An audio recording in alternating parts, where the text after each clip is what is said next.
Estamos de volta. Direito à cidade. Essa é a conversa de hoje no Melhor e Mais Justo. Estão aqui comigo Hermínia Maricato, arquiteta e urbanista, e Marco Peixe, diretor do Instituto de Arquitetos do Brasil. A gente terminou o primeiro bloco com a Hermínia pedindo a palavra, eu segurei a palavra dela para abrir o segundo bloco com a questão que ela trazia. Ela dizia, olha, 2013 aconteceram coisas muito potentes, não foram só coisas negativas, e elas tinham a ver com a questão urbana. Hermínia, então com você, pode falar de 2013.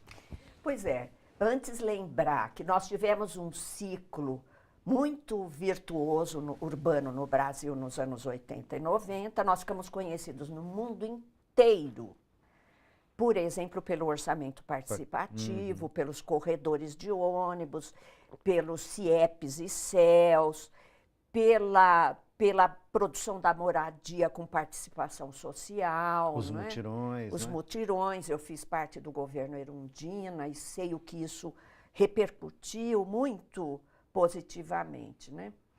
E depois, as nossas cidades, elas tomaram outro rumo. O tema é muito comprido, eu já escrevi 2 livros sobre isso. Por que que as nossas cidades deixaram esse caminho interessante, bem democrático, com democracia direta, né? Mas vamos resumir tudo e dizer, bom, o poder local perdeu o protagonismo. E se a gente pegar o tempo de viagem, ele foi se alongando nas últimas 2 décadas, não é? Nós passamos num período sem investimento, 29 anos.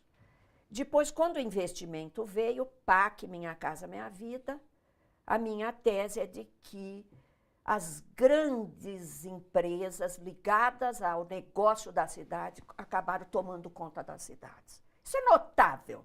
Rio de Janeiro, Salvador, São Paulo é notável. Não é? Isso não ajudou a melhorar as condições de vida, ao contrário. Grandes obras em monotrilhos que vão para o aeroporto, Natal, Salvador, São Paulo, Rio de Janeiro. O São Paulo não vai para lugar nenhum, né? Porque nunca ficou pronto.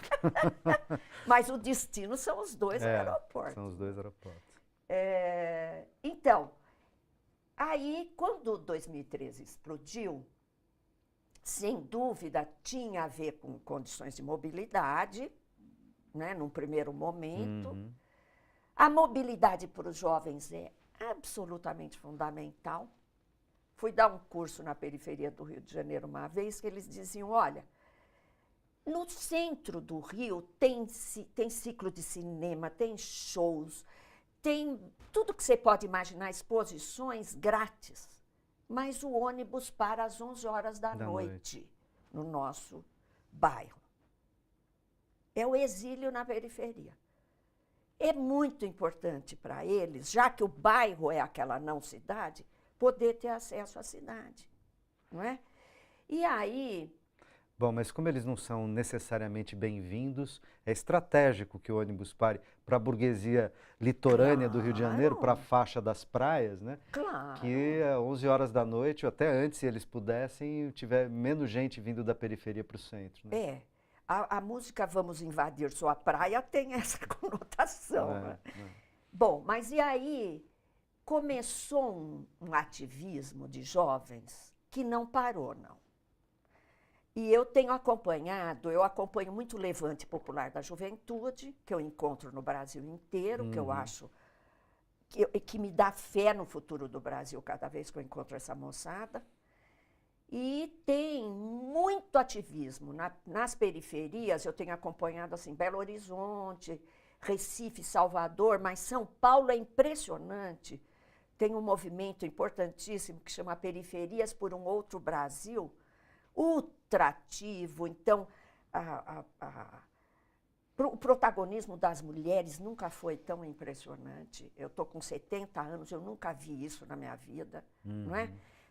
A luta antirracial, talvez a gente consiga acertar umas contas da história brasileira aí, com essa desigualdade odiosa e preconceituosa. E atávica, escravocrata. Isso. Né? A questão LGBT, a questão da cultura e das artes, a questão da mobilidade, a questão da segurança alimentar, que está começando a tomar um espaço maior. O consumo de orgânicos no Brasil está crescendo 20%. Né? Com o maior produtor sendo o MST, né?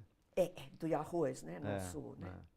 E aqui no sul do município de São Paulo, com o novo plano diretor do Haddad, da época do Haddad, recuperamos a área rural e estamos produzindo alimento orgânico com muito sucesso, aqui no município de São Paulo.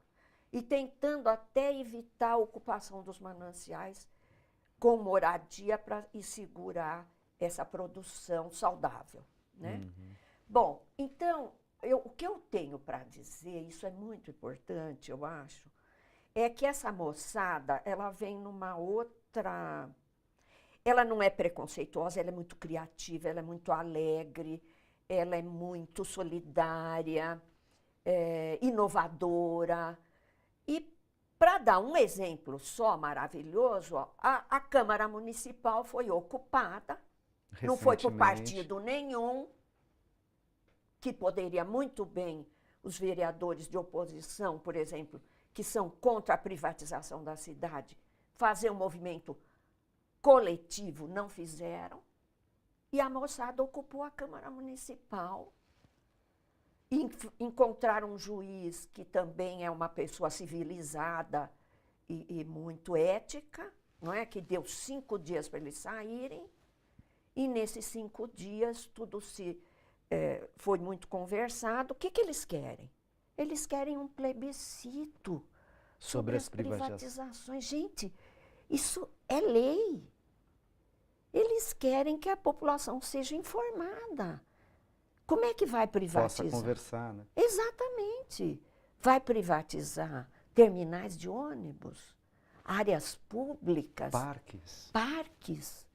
Vai privatizar coisas que a gente pensa, mas bem, como é que é mesmo que privatiza isso, né? Então, mas explica, dá um tempo para as pessoas entenderem. Porque isso parece uma ação entre amigos, não é? E foi essa moçada aí.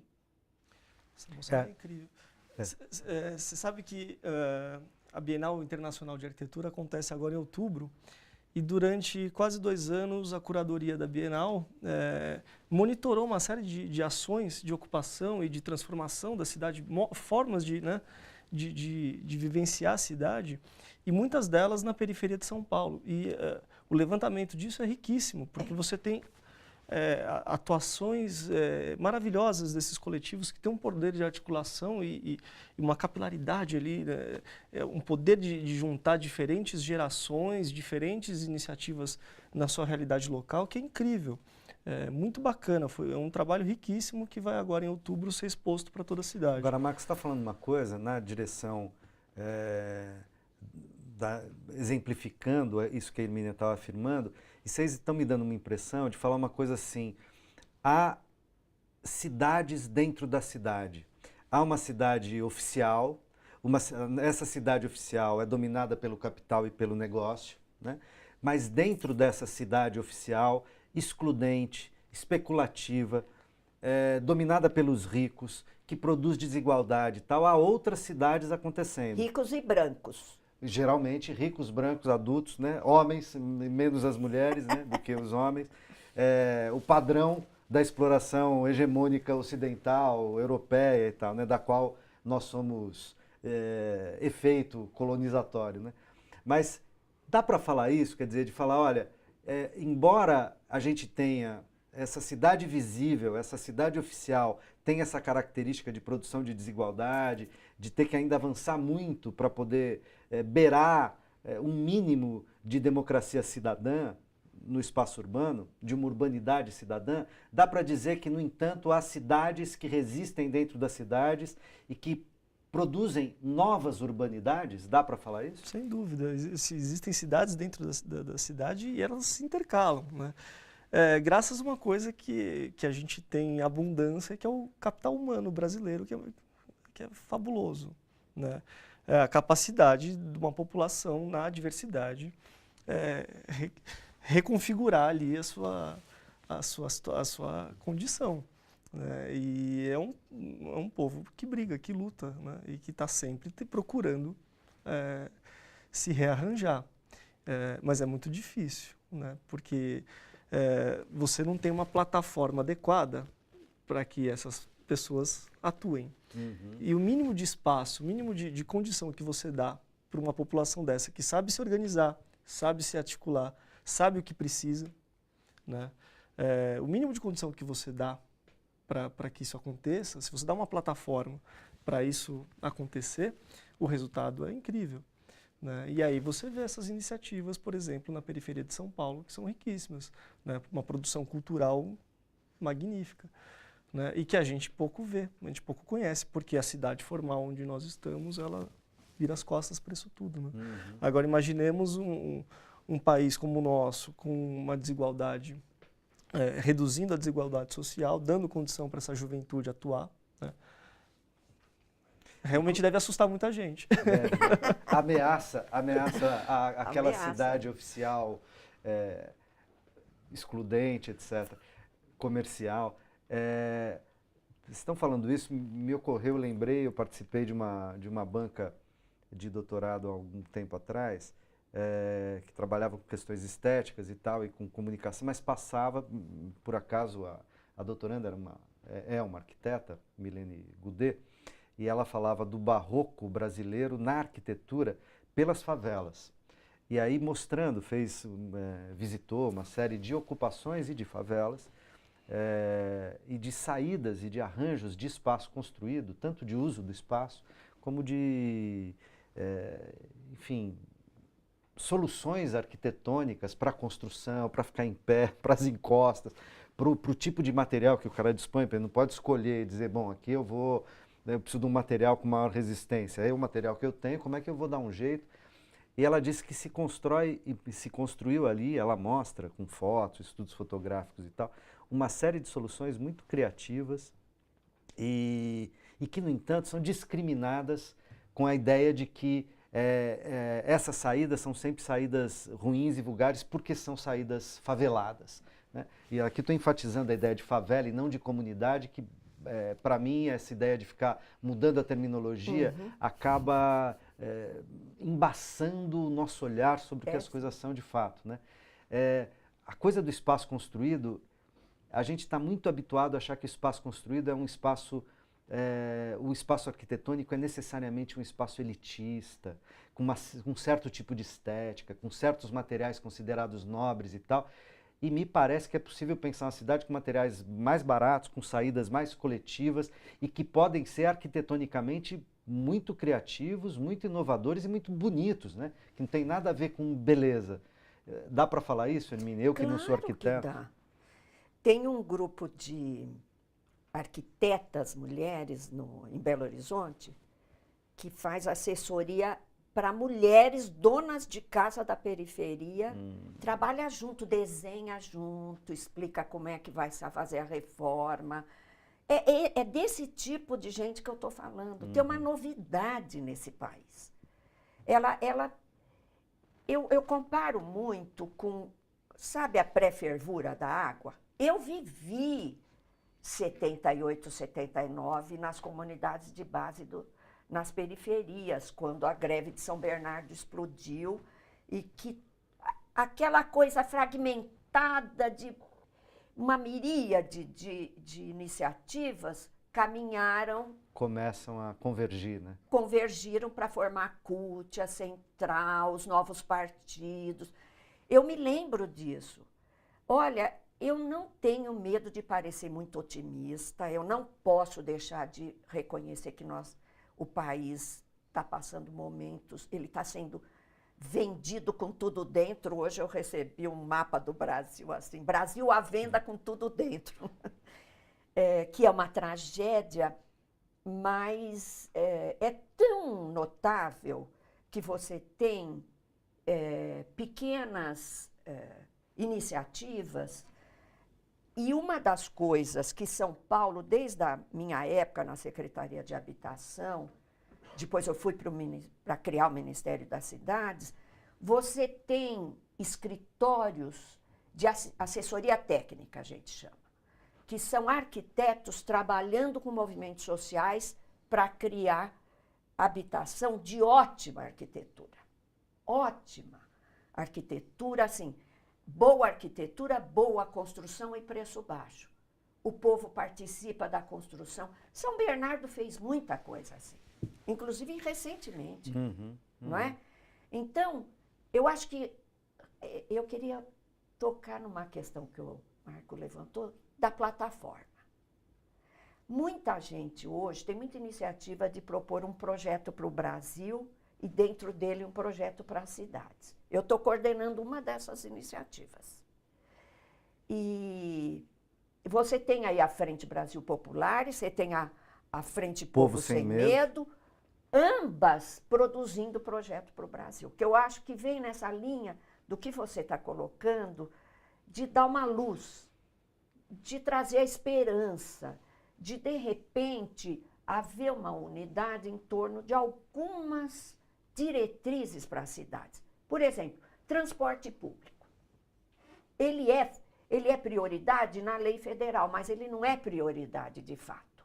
Então, a gente tem que construir uma prioridade de fato, que é uma construção social.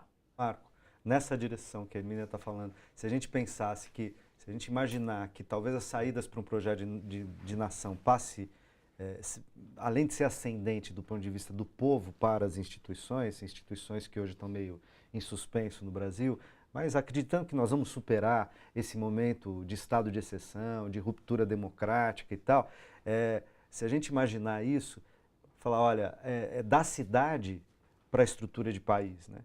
E aí dá para pensar que aquilo que vem como força da periferia para o centro e não de baixo para cima pode reorganizar o próprio sentido político da polis? Sem dúvida. Primeiro que eu acredito que não dá para pensar um projeto de país sem passar por uma reforma urbana, sem pensar a cidade, né? A gente passou em muito pouco tempo de uma população totalmente rural para uma população que mora em cidades, né? Isso gerou muito do que a gente vê hoje na cidade, muitos dos problemas que a gente tem hoje na cidade. A cidade hoje define a lógica do mundo, Exato. Né? Não dá nem mais para falar em área rural e área urbana. Você fala em atividade rural, em plantação e tal, mas a lógica é sempre urbana, né? Agora, para você ter uma transformação real, você precisa envolver toda uma população que não tem condição de participação, né?